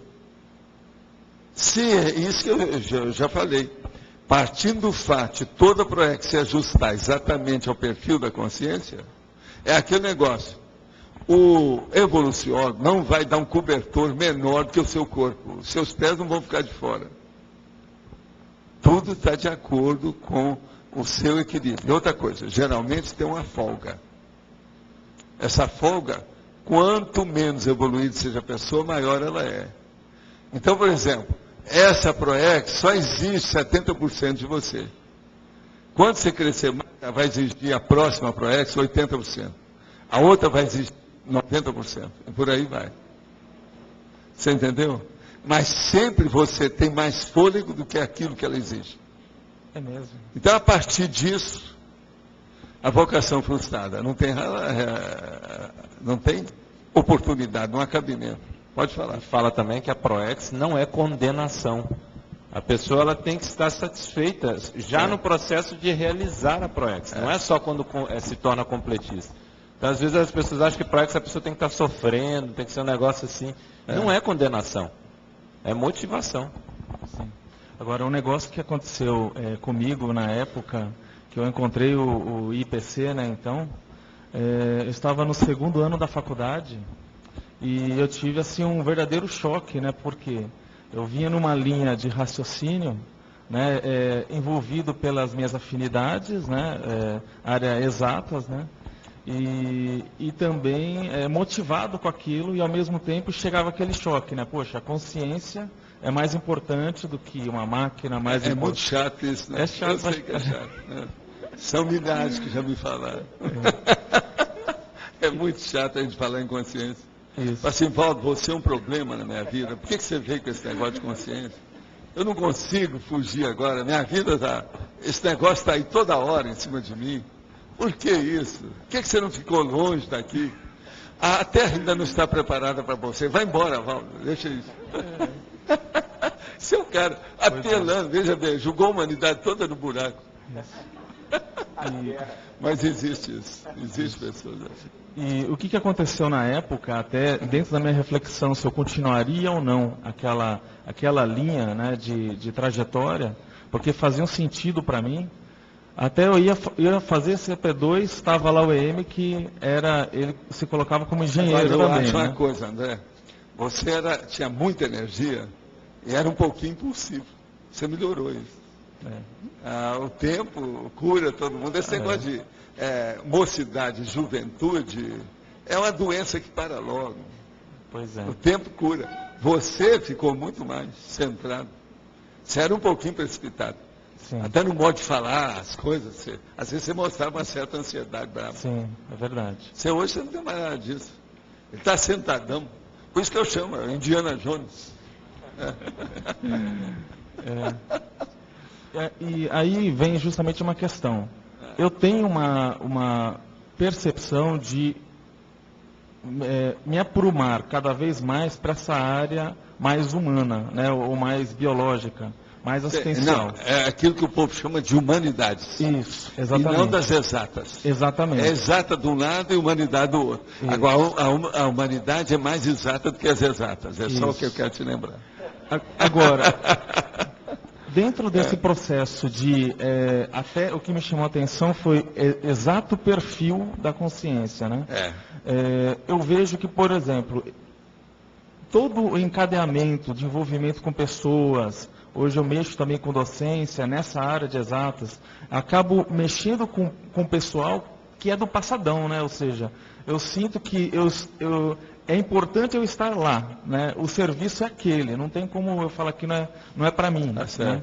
E isso, de alguma maneira, eu falo, não tinha como pular essa etapa. Não, existe os pedágios que você tem que pagar, né? Pré-requisitos que você tem que exercer. Exatamente. Está tudo certo. Agora, a vida é assim, por isso que essa complexidade da vida, a gente tem que ponderar, né? Ela existe. Ninguém foge disso. Agora, por isso que tem que ser interpretada também. As decisões, às vezes, não são fáceis. É verdade. Agora, com o passar do tempo, tudo assentando, a pessoa vai tendo experiência, tudo melhora. Quando você chegar na minha idade, você vai saber mais do que eu nessas coisas todas que nós estamos falando aqui. E outra coisa, você vai ter mais de ponderação do que eu. Espero. Porque você teve um Valdo, eu não tive. Isso é verdade, isso é uma mão na roda. Então, veja, lá pelas tantas tem um antes, sempre abrindo um caminho para a pessoa. Sim. É um aporte maior. Sim. Mas, assim, uma curiosidade, o próprio EM, vamos supor, já que você acompanhou esse caso, ele visualizou um processo mais humanitário nesse próprio processo de PROEX? Não foi ele que viu isso, não. Esses foram os serenões. Agora, deram isso para o processo do transmentor e ele orientou as coisas do EM. Porque ele mesmo, ele era bem mais assim, mediano dentro do processo, para não chamar que era medíocre. Por isso que ele falava que ele era um engenheiro tipo de Furnas. Sim. E ficava só nisso, mas não tinha os outros interesses. Mas ele tinha, não era interesse, presta atenção, mas ele tinha coisas de personalidade, ele tinha coisas definidas. Isso ajudou demais a ele. Ele sabia o que ele queria. Entendi. Dentro daquele nível dele lá. Mas ele não era uma pessoa excepcional em matéria de parapsiquismo lá, não tinha nada disso. Agora, comigo, o que eu podia aumentar, e foi isso que a gente fez força, é para ele ver o problema de dominar o corpo que ele ia ter, através do meu, vendo o parapsiquismo e a função desse parapsiquismo, para ele se adaptar bem. Então, todos os processos de sentido, essa coisa toda, ele tinha que entender aquilo tudo para alijar aquilo. E ver que o corpo agora é outro, que ele tinha que saber fazer aquilo funcionar eficazmente, de maneira eficiente, sem reclamação, e sem estar chorando as mágoas, sem aquilo que nós chamamos de nostomania, de pensar o que passou. Está chorando as mágoas por causa do outro planeta, a outra vida que tinha, tudo é besteira, o outro corpo. Então, uma pessoa que muda que vai para um local, que o psicossoma é diferente, que tem que fazer uma transfiguração maior, ele não pode ter nostomania. Entendeu? Era o caso justamente do EM. Agora, o problema dele, ele era muito atilado. Ele entendia as coisas assim. Outra coisa, ele tinha um bom humor, aquilo ajudava demais. Uma pessoa que tem bom humor, ela é aberta ao mundo. Geralmente ela é extrovertida. Então, ela está com todos os canais acesos, tudo antenado. Então, ele captava tudo com muita rapidez. Sabe? Com uma certa, vamos dizer, eficácia. Agora, com relação a essa objetividade do aspecto mais humano, é importante, então, a gente mapear dentro desse processo de cosmograma, dentro dessa autoavaliação, esses traços faltantes e procurar realmente calçar todos os processos. O problema todo não é só isso, é você ver nesses traços faltantes aquilo que possa suprir os que você já tem hoje, dentro do seu contexto. Então, por exemplo, não é suprir só porque está faltando em você, mas suprir porque está faltando a sua PROEX. Então, casar uma coisa com outra. Então, por exemplo, você tem 3 coisas que você quer conseguir. Você quer chegar naquilo. Agora, qual delas é o prioritário para ajudar a sua PROEX neste momento evolutivo? Então, essa lacuna é que tem que ser preenchida em primeiro lugar. Por isso que eu falo, é aí que entra todo esse desenvolvimento do recolhimento íntimo e da ponderação da pessoa. Você entendeu? Sim. Você, por exemplo, daqui para frente, você tem que começar a pensar na sua mega GESCOM. Você já deve estar pensando nisso. Sim. Então, vê como é que você vai chegar lá. Você vai fazer livro. Então, quantos livros você vai escrever até chegar na sua obra-prima? O seu problema atualmente, que eu acho mais, é esse. Sim. Você tem que começar a ver isso. Agora, tem que continuar do jeito que você está fazendo. Ter contato com os outros. estar na direção de algum trabalho administrativo que possa te ajudar. Você precisa disso. Sim. Eu estive, veja bem, eu fui empregado durante muitos anos. Funcionário. Sim. Eu ainda ontem estava pensando nisso. 14 anos eu vivi naquilo. Então eu estava lembrando da situação. A hora, por exemplo, que tinha algum evento nas escolas que ia exigir mais trabalho da gente. Fora de hora extra, aquele negócio todo. Lá não tinha nada de pagamento de hora extra, ninguém nunca pensou nisso. Agora, aquilo tudo afetava as minhas leituras, minhas pesquisas particulares, a minha biblioteca. Então eu estava pensando em várias oportunidades disso. Quando é que chegou o fulano? Eu lembro que quando eu morava lá, o Mário, depois, ele entrou como deputado federal. Então ele ia para o Rio, aquele negócio todo, saía de lá. E depois, as outras coisas também, tudo na cúpula, né? Porque é federal. Agora, às vezes ele chegava. Quando ele chegava, levantava poeira de tudo. Porque precisava de saber. Porque quando ele estava fora, a senhora dele é que dirigia as coisas. Eu morava lá dentro, eu estava no núcleo do processo, no olho do furacão.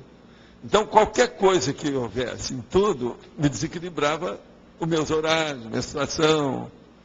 Eu vivia com a grade de horários que era fornecido gratuitamente aos alunos pelas livrarias naquela ocasião. Tinha muito disso, porque não tinha computador. Tudo era na base do quadro de horário. O povo hoje chama de grade, mas naquela ocasião era quadro de horário. Sim. Então eu vivia mudando os meus quadros de horário devido àquilo. Então eu queria saber tudo. Quando é que tem feriado? Quando é que tem evento? Quando é que tem as viagens das pessoas? Quando é que o diretor sai? Ele vai quando? Ele vai ao Rio? Ele vai ao ministério? Ele vai fazer o quê? A gente tem que saber isso tudo. Agora, aquilo influía demais na minha vida. Então eu estava pensando, hoje eu não tenho mais nada. As influências hoje são outras. Agora, eu só lá, como funcionário, eu trabalhei praticamente 14 para 16 anos. Ou até mais um pouco. Entendeu como é que foi? Sabendo de tudo isso, estudando, e eu já fazia voluntário, isso que nós chamamos de voluntariado hoje. Quer dizer, eu já colaborava em instituições de assistência. Tudo simultaneamente, ao mesmo tempo. Agora, tudo com organização. Agora, o meu quadro de horário básico, geralmente está no meu bolso. Tudo. Tinha tudo. De manhã, de tarde, de noite, a situação toda, segunda, terça, domingo, tudo. Eu aproveitava todo o esquema para colocar ali. Agora, com o passar do tempo, eu mesmo comecei a fazer a minha folhinha, como a gente chamava. A folhinha é o calendário. Então eu fazia aquele esquema, eu mesmo, desenhando com régua, para ficar maior. Porque assim os quadros aumentavam no dia, eu podia escrever tudo que ia ter antes. Porque às vezes você não ganhava folhinha fácil. Entendeu? O negócio eram menores, né? De enxergar. Então eu fazia o meu esquema, que é até um certo ponto diário da pessoa, né? Agora, isso me ajudou muito. Então, o que eu vejo é o seguinte: organização pessoal. Primeiro isso, depois a gente vai conversar o resto. Porque senão não adianta. Sim. Você trabalhar com pessoa desorganizada é a pior coisa que tem. Porque ela é imprevisível. Você nunca sabe o que vai encontrar. Você não sabe o que vai dar. E outra coisa, onde ela chega é um redemoinho, roda-moinho, como diz o povo. Entendendo? É o tsunami. Tudo fica perturbado, a desordem aparece.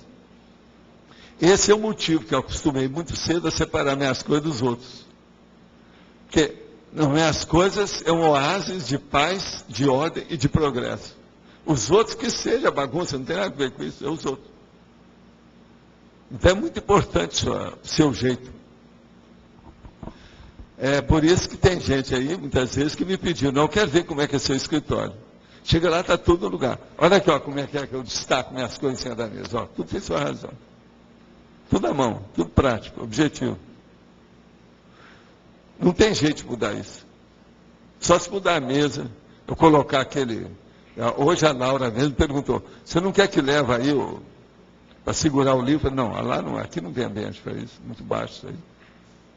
E eu não quero ficar aqui mais baixo, porque senão eu não vejo as pessoas lá atrás. Aqui tem que ficar assim, ó, senão não dá. Você não vê que de vez em quando eu tenho que fazer assim ainda para ver? Se eu ficar na mesma coisa, eu não vou enxergar ninguém.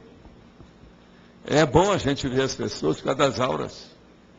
Eu sempre dei valor para isso, o povo não dá. Eu morro de rir, mas com 200 barrigadas de riso, para aqueles professores que vão dar aula sentados na mesa e lendo. Eles não têm noção nenhuma de pedagogia, de nada. Ainda tem gente assim nas escolas de vocês? Tem? Levanta a mão, quem é que tem professor que lê na mesa? Tem algum aí? Olha lá, olha lá. Olha lá.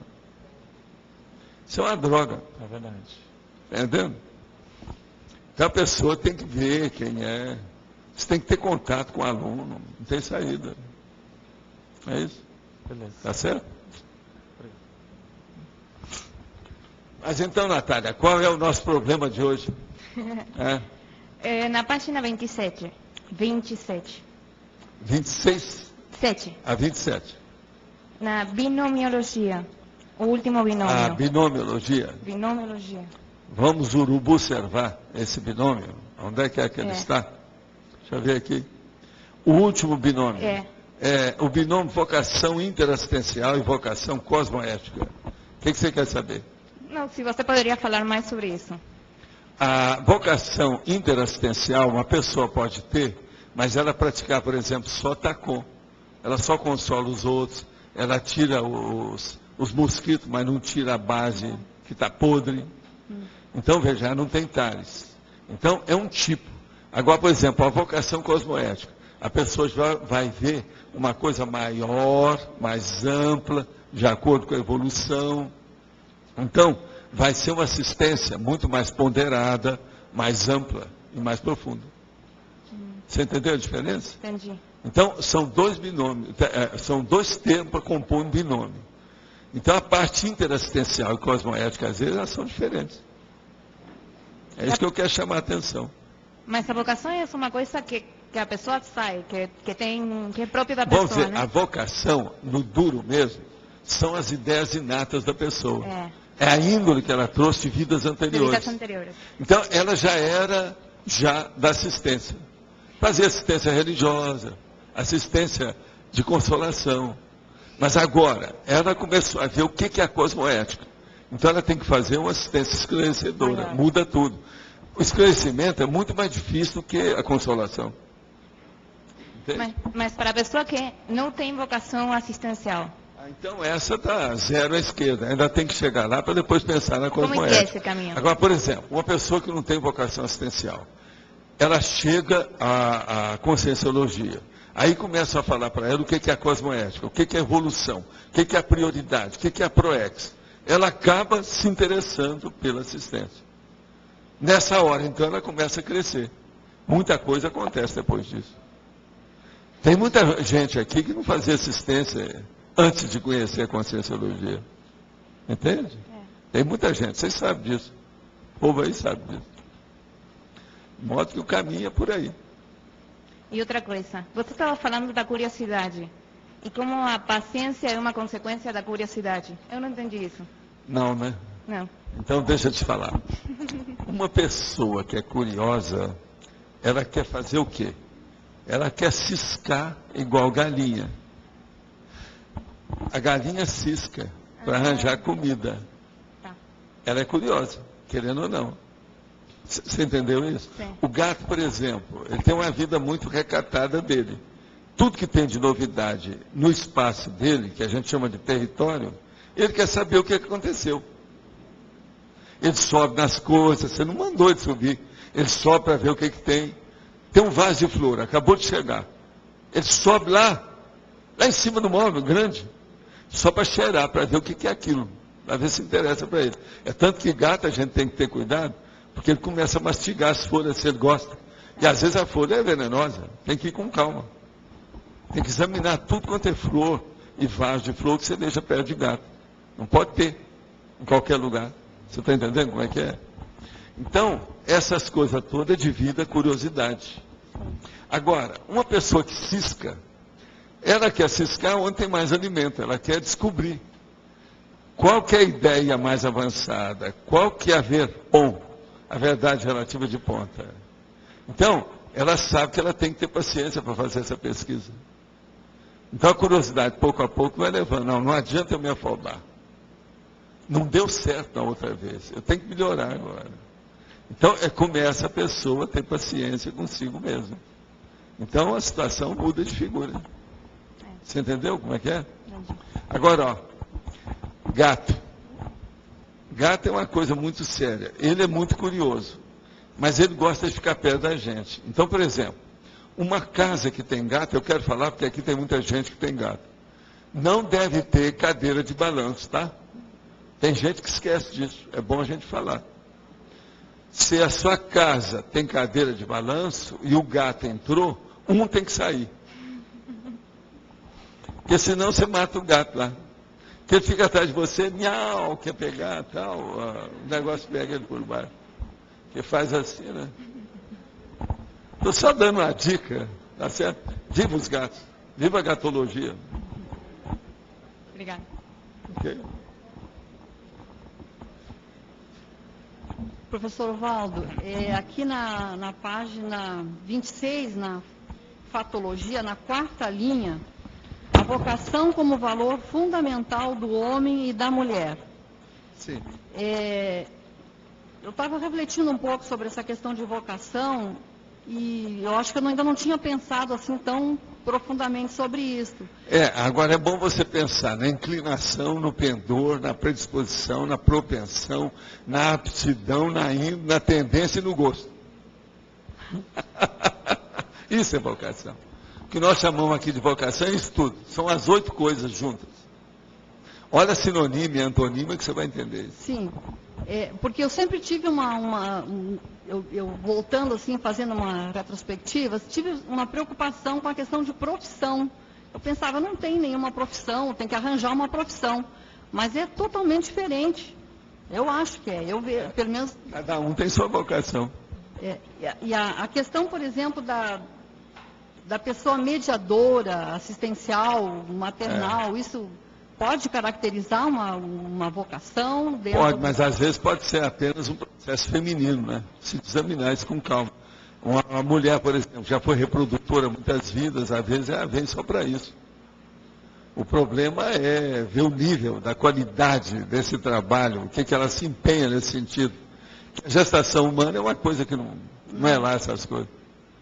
Não é tão grande coisa como o povo quer. E aqui você coloca do homem e da mulher. Tem uma diferença? Do homem e da mulher tem. Cada um tem sua vocação com a história toda. Tem que examinar como é que é isso. Agora, o problema todo para nós, por exemplo, o problema da vocação é mais sério.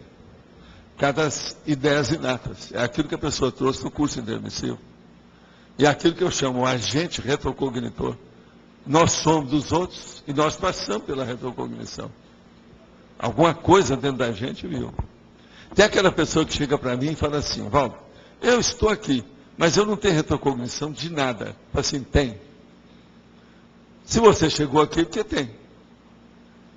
Então, por exemplo, por que é que você veio? Aí a gente pergunta, fala, não, eu vi uma palestra, alguém falou, não, eu tive uma inspiração, achei um livro, alguma coisa nesse sentido, eu vim aí.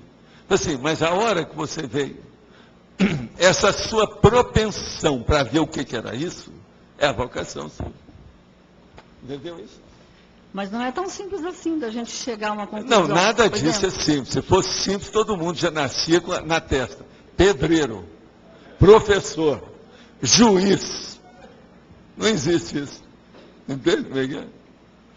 Eu, por exemplo, eu nasci, na minha testa está escrito aqui, Garibaldo. Gari. Não, isso é o cara que chamou. Você é um gari. Você pega tudo, estuda tanta coisa da patologia. Eu falo assim, sim, porque eu estudo você. O cara calou na hora.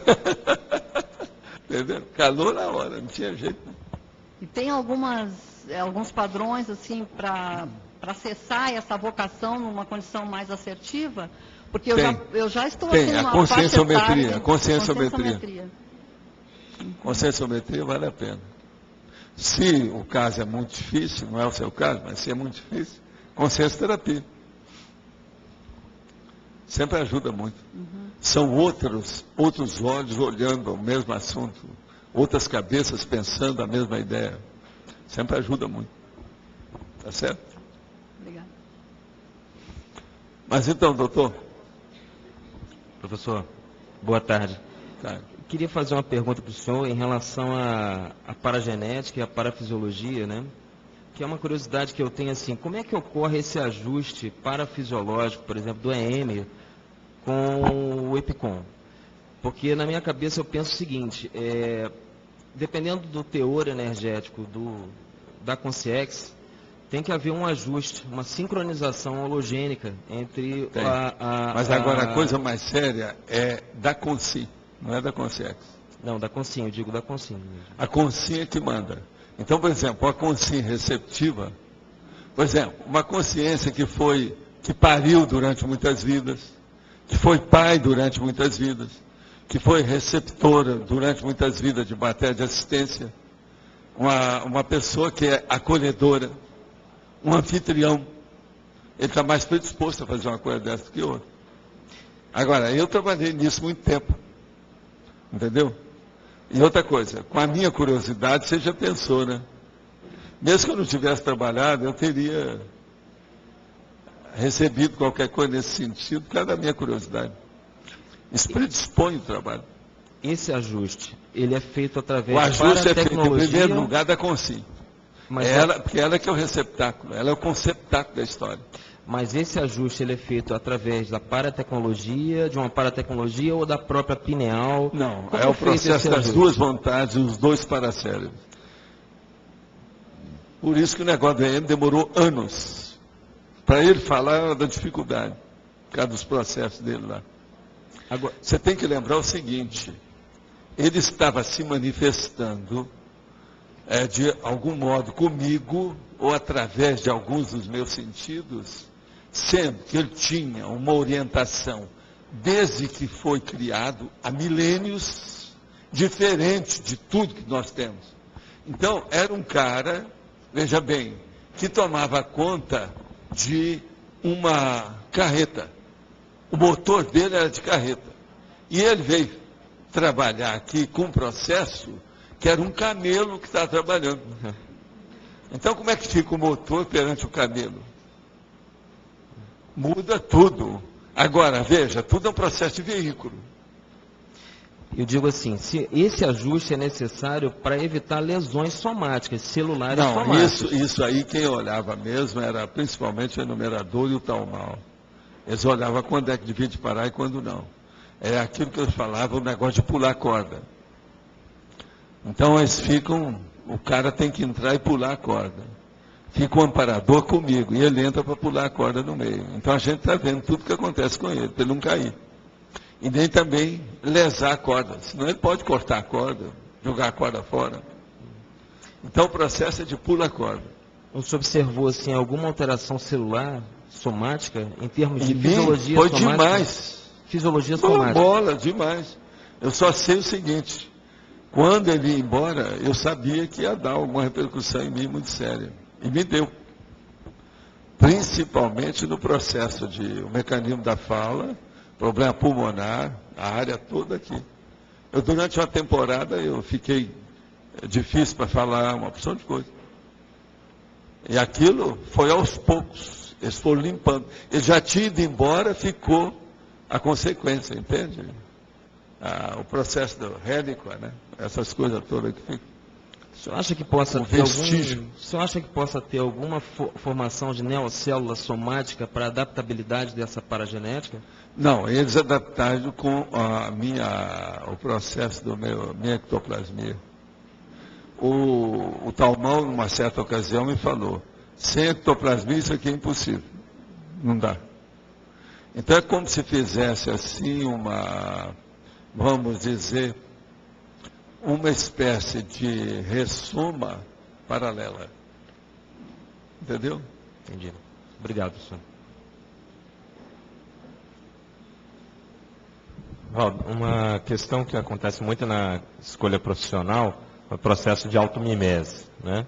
Às vezes a pessoa, a negativa que eu quero me referir, às vezes a pessoa tem um perfil até, porque tem aquele potencial, tem afinidade, só que aquilo não é o prioritário. Acaba entrando às vezes até na questão da apagogia.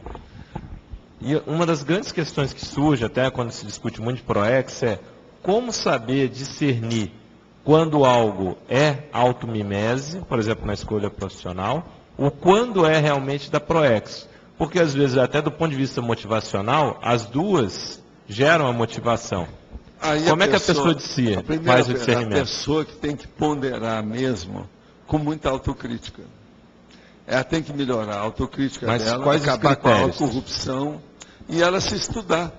Ela fazer um levantamento de si mesma. Por exemplo, sem um estudo autoconscienciométrico, a pessoa não sabe nada disso, não. Você sabe que tem pessoa que não liga nada para si mesma, né? Ela não faz. Ela não tem organização de nada. Então, tem que começar a fazer aquelas entrevistas bem primárias com ela. Aquela entrevista de Miss. Qual o livro que você leu? Qual a cor que você gosta? Qual o doce que você gosta na sobremesa? Qual o seu prato predileto? Essas bobagens. Tem que começar para julgar a pessoa na realidade dela. E ela começar a ver. Então ela vai falar para você, não, eu já li o Pequeno Príncipe. Conversa, né? Das revistas de moça.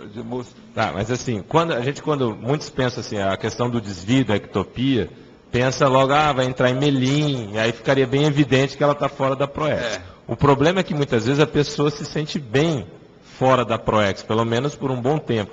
Agora, né? Conforme a vida, Locha, a gente não pode esquecer isso nunca. As pessoas têm, às vezes, uma chance, sem muito prejuízo, de fazer um período de experiência.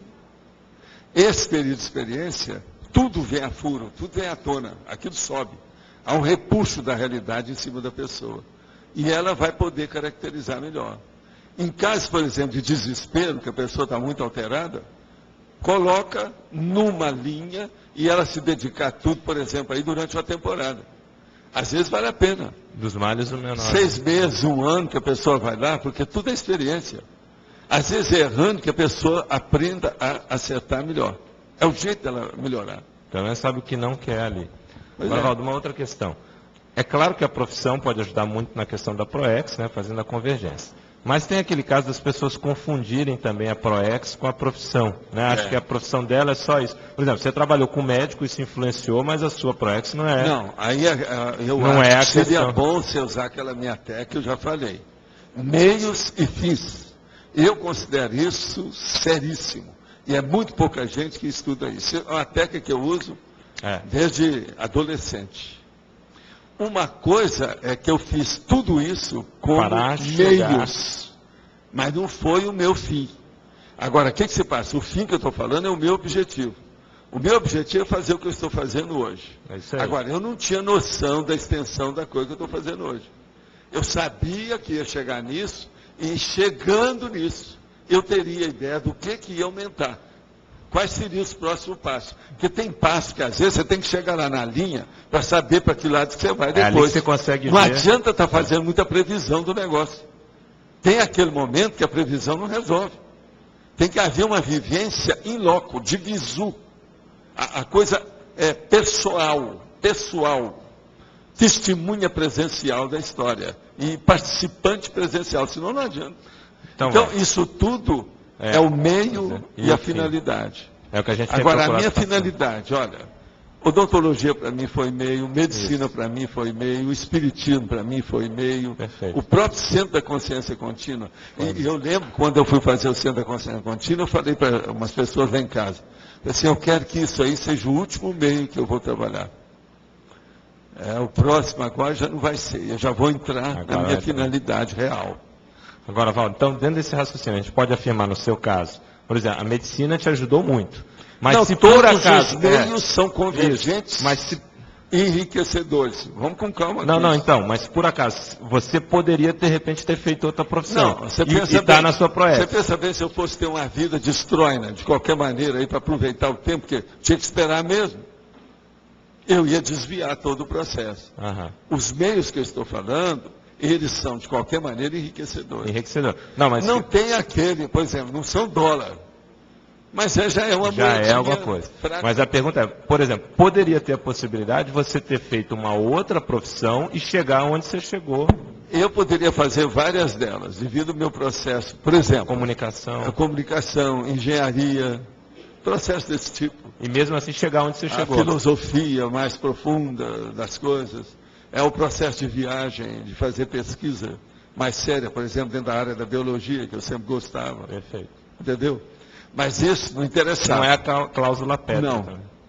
Agora, você observa, eu canalizei tudo que eu fiz para a base da assistência. O meio... Mais inteligente. Aqui, veja, a odontologia era um meio de assistência. Eu comecei trabalhando numa policlínica. A medicina foi assistência que eu comecei a trabalhar. No segundo ano, a gente fez, junto com os médicos, professores, etc., 9 ambulatórios que eu estava trabalhando lá. E a farmácia e tudo isso. O centro da consciência contínua foi só assistência. A de sábado, por exemplo, o negócio era só assistência. O espiritismo, tudo que eu fiz foi na base de assistência, do início até o fim. 28 anos lá dentro, só assistência. Entende? Tudo, se você for olhar, tinha assistência lá no fundo. Meus processos da empresa. A empresa que eu demorei mais, que eu trabalhei mais, eu entrei lá para fazer assistência. Uma outra coisa, participava daquele conselho mais avançado, uma das maiores da empresas, fundação. Tudo devido ao processo de assistência. Você olha bem, tudo são meios. Perfeito. Agora, todos esses meios me ajudaram muito na questão, por exemplo, de círculo de relações, o encaminhamento, aprender certas áreas, amadurecer certas ideias. Outra coisa, conjugar minhas ideias com a conversação com pessoas de mais experiência do que eu. Isso tudo me ajudou demais. É aquele negócio, eu quero saber, quem é que tem cabelo branco? É esse que eu quero conversar. E a turma não, ia lá para ver o futebol do Vasco, Trem da Alegria, não sei o quê. Expressinho da Vitória. Expresso da Vitória. Tá certo? Bom dia, professor. Bom dia. No item binomiologia, esse primeiro binômio indutivo, é o peso das evidências e o julgamento. Indutivo, peso das evidências, julgamento das probabilidades. Nós já falamos aqui, né? Você já estava aí, não, né? Cheguei 1 hora. Ah, foi? Cheguei atrasado. Mas o problema todo é o seguinte, vamos entender isso aí. O peso das evidências é a hora que você sabe uma opção de coisa daquilo que você já pesquisou. E quando você tem essas evidências na mão, você vai ter que ter um juízo crítico. Quais as decorrências disso? Quais os efeitos disso? Isso vai para onde? O que você vai aplicar? Qual a aplicação prática daquilo que você tem? E a vida humana precisa disso tudo. Uhum. A sua profissão, o que você escolheu, o caminho seu, sua índole. Entende? Era isso que eu fiz com uma série de considerações nesse sentido. Então, o peso das evidências, ele leva para o juízo crítico das probabilidades. Sim. Isso seria a indicação da vocação da pessoa. Né? Da vocação, o caminho dela, como é que é, por quê, o que vai acontecer. Uhum. Então, por exemplo, tem uma pergunta que os americanos gostam de colocar, eles colocam isso até em filmes lá, nos roteiros de filme. Assim, eu não me vejo como médico atendendo uma clínica de cabelo branco. Uhum. Eu de cabelo branco na clínica. Eu não me vejo. Então eu não tenho vocação para isso. Você está entendendo? Ou a outra pessoa, não, eu não me vejo sozinho em casa, escrevendo no computador, livro, essa coisa. Eu não tenho vocação para isso. Uhum. Os americanos gostam muito disso. Como é que você se vê daqui 10, 20, 30 anos? Agora, eu me via escrevendo e gostava daquilo. Hoje eu estou do mesmo jeito. Justamente. Cada um, o que se procura, você acha. Eu estou fazendo o que eu gosto. Eu não faço nada que eu não gosto. Quando eu não gosto, eu falo para a pessoa, não, isso eu não gosto. Não é para mim. Não estou para isso. Não é para mim. Entendi. Eu tenho outra dúvida, fazendo gancho com a pergunta da Janete na questão das ideias inatas. A ideia inata, ela tem relação com a vocação e com a retrocognição. Sim. Então não, meio lógico. A vocação toda tem relação com o seu passado. Com o passado. Então é meio lógico a gente pressupor que a holomemória da pessoa, o que ela resgata hoje, tem relação com vocações que ela aplicou bem. Não, então, Vamos dizer, as eu vocações acho que não melhor você frustradas. pensar o seguinte. considere que ideia inata e vocação sejam sinônimos. Você vai entender tudo. Tá certo? Tá certo. Boa tarde, Boa professor. tarde, Fafá. O senhor mencionou dois aspectos. Estão muito, você já viu que depois colocaram esse negócio aqui, está todo mundo solene, cumprimenta a gente, etc. Isso não havia antes. Vocês veem como é que é a natureza humana, né? Vocês já viram hoje, uns 6 aí me cumprimentaram. Tá uma cerimônia que eu vou te contar. Daqui a pouco eu vou fazer um salamaleque aqui. Eu tenho que levantar cada vez. Mas isso tem uma justificativa. Eu era muito grossa com as pessoas, então estou aprendendo a ser mais educada. Professor, o senhor mencionou dois aspectos aqui, né? Não ter noção da PROEX e os objetivos finais. Então, você acha que o grupo que está aqui, nós poderíamos generalizar, dizer que os objetivos finais é a própria escrita do livro? Por enquanto. O objetivo final é evoluir mais rápido, é dinamizar a evolução pessoal e grupal. Esse que é o objetivo básico.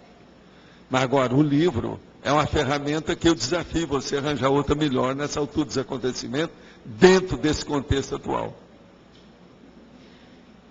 Aquilo que o senhor mencionou de não ter noção, né? De que maneira isso pode nos auxiliar ou piorar a situação? Não ter noção como?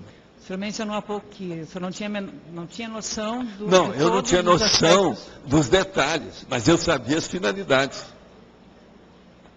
A noção de detalhes você nunca tem daquilo que você vai realizar, porque depende de você, depende do ambiente, depende das companhias, depende das ideias, daquele nível que você está. Agora, eu não tinha noção disso, mas eu sabia o que eu queria. Eu queria era colocar isso dentro disso que hoje eu chamo a enciclopédia da Conscienciologia. Agora, eu queria dar uma visão de conjunto do assunto, uma cosmovisão da realidade do espírito, como é, da consciência, é o que eu estou fazendo. Aos 15 anos eu já tinha ideia disso. Agora, a minha retrocognição confirmava essas coisas todas. Uma opção de confluência. Você tem uma ideia, vários médicos chegavam e liam minha mão. Tinha uns que gostavam de ler mão, aquele negócio. O outro chegava e falava. E junto com os amigos, às vezes eu era obrigado a ouvir aquilo. Vários deles falavam essas coisas para mim. Uma outra coisa, teve uma vez que me deu um trabalho danado. Nós estávamos depois de uma sessão, que tinha lá centenas de pessoas na sessão, aquilo horas. E chega um homem que eles levaram lá, e que o homem era muito badalado, muito conhecido. Então ele chegou para mim e falou assim, esse nosso amigo não vai ficar aqui. Outra coisa, ele também não vai ter essa vida de pobreza não, que ele vai ter que arranjar dinheiro para poder fazer o que ele vai fazer. Aí o povo todo ficou de orelha em pé. Isso foi logo que eu estava começando o trabalho, junto com o Chico Xavier. Deu um gado danado. Assim, gente, isso aí cada um vê o que pode, não tem nada. Aí eu dentro de mim, coitado, esse aí viu tudo. Agora o homem depois sumiu. Ele foi para a África, não sei para onde. Ele pesquisava umas coisas. Mas ele viu tudo. Agora, para ele ver, ele pediu minha mão, entrou em contato comigo, cada energia, aquele negócio todo, os fluidos. Como ele gostava. Seus eflúvios são positivos. Aquela história. Ok. Tá certo? Obrigado. Mas então, Maria. Tá bom? Boa tarde a todos. Boa tarde. Boa tarde. Boa tarde. Boa tarde. Bom. Tá bom. Quer que eu dê boa tarde de novo? Vamos lá. Na verdade, eu gostaria de fazer mais perguntas, mas o que me prendeu mais é a fidelidade à própria consciência. Sobre a fidelidade, eu queria que o senhor discernisse mais. É a pessoa ser fiel a si mesma, ou seja, não ter autocorrupção e nem fazer autoassédio. Essa que é a fidelidade que nós devemos ter. É aquela pessoa que não se trai, ela não trai a si mesma, é aquilo que nós chamamos de autotraição. Ela evita a autotraição. Então, ela é fiel à sua vocação, ao trabalho que ela tem, à PROEX que ela tem que desempenhar. Ela não desvia, ela não sai da linha mestra, da diretriz básica da própria vida. Agora, para isso, ela tem que ter autocrítica,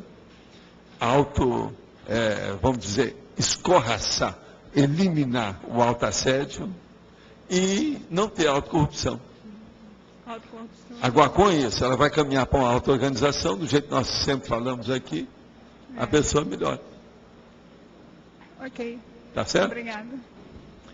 Gente, eu queria dizer para vocês aqui o seguinte: eu posso trazer no próximo domingo distorção cognitiva, que eu acho que é um negócio que muita gente aí precisa. Esse é para muita gente aqui. Distorção cognitiva, no próximo domingo. Agora, eu queria saber, alguém fez alguma revisão do texto aí hoje? Nada? Agora, então, vamos aqui para terça-feira, nós temos 15 temas. Estão aí. Agora vamos fazer a eleição e logo temos 5 recados muito importantes, mas pedimos que sejam breves, porque às 15 começa o curso Imersão da Escrita, sim? Vai ser Celso Fior, Rômulo, Cristina, Lúcia Pinheiro e Anália. Bom, então, todos têm o papel para a eleição? Os verbetes?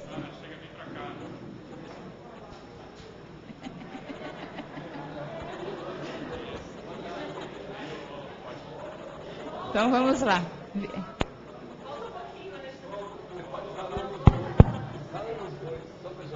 Estão falando os dois, só para chatear. Então, vamos lá. Verbetes novos. Êxito, pluriprospectividade, principiologia, publicola e subconsciência humana. Verbetes antigos. Década, diferença semântica, operação, palavra-chave, pré-análise, prerrogativa, primo-oponente, referência, taxologia da segurança e usabilidade.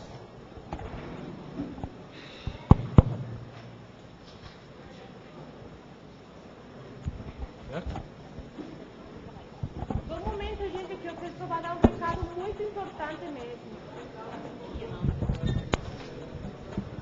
Pessoal, amanhã, a partir das 18 horas, no discernimento, nós estaremos apresentando os rumos da segurança da Cognópolis.